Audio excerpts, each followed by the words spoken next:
Hello and welcome to Wireman's Whimsy. Today we are going to make this lovely lighthearted card using the Vine Design stamp set and the flowering vine dies. So I am using the large set of leaves, the small set of leaves, this flower, the label outline, and the Thinking of You stamp. I've pre-done a bunch of the stamping because I just wanted to show you how I do the background. So I've got my Granny Apple Green card base, and I've got a piece of basic white in 5 1/4 by 4. So what I'm going to do is I'm going to get my Granny Apple Green stamps pad out, and I am going to ink up the larger of the stamps. And I'm going to come in, it almost forms a corner on its own, so I'm going to come in on that corner and stamp it down.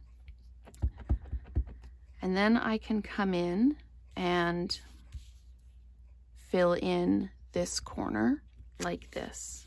And I'll keep going around. I don't actually want to overlap any of the leaves if I can avoid it. So there might be some gaps. I'm just going to place this one down in the middle like this, and then I can come in and just touch up the edges, and then I'm going to do this edge and then come in here.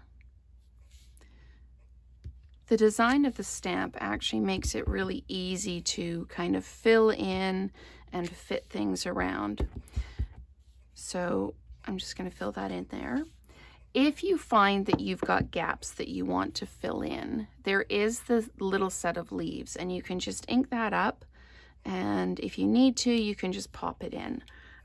So this one came out really, really well. I like the way it came out, so I'm not really going to fill much in.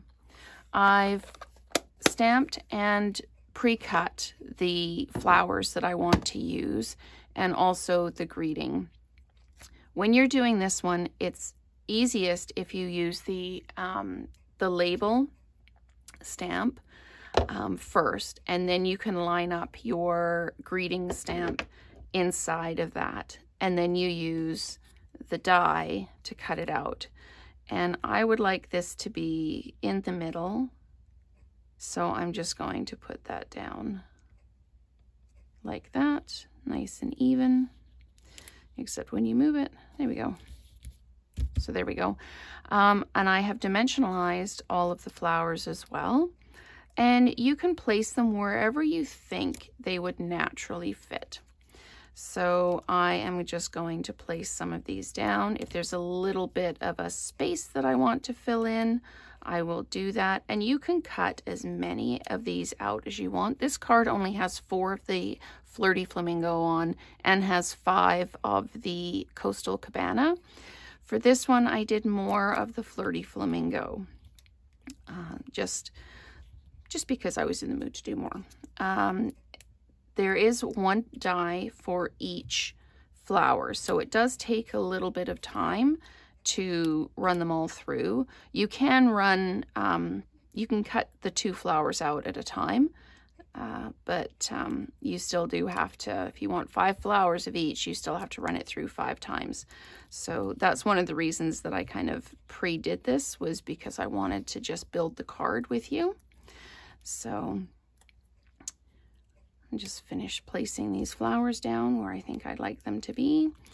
And if you've cut 5 flowers out and you think, oh, you know what, I think I only need 4, just use 4, or cut some more out if you think you've got more spaces that you want to fill in.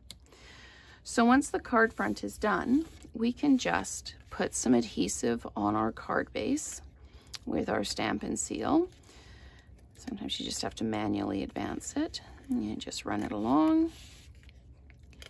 You can also use glue sticks or white glue if you want to do this, if you don't have the double-sided tape runner.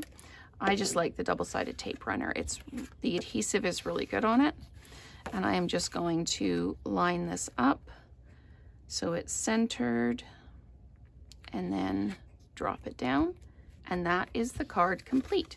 So thank you very much for watching. I hope you've enjoyed this card and you're inspired to make it your own as well. So we will see you next time. And if there is anything you'd like to purchase, please use the links in the description below. Thank you so much.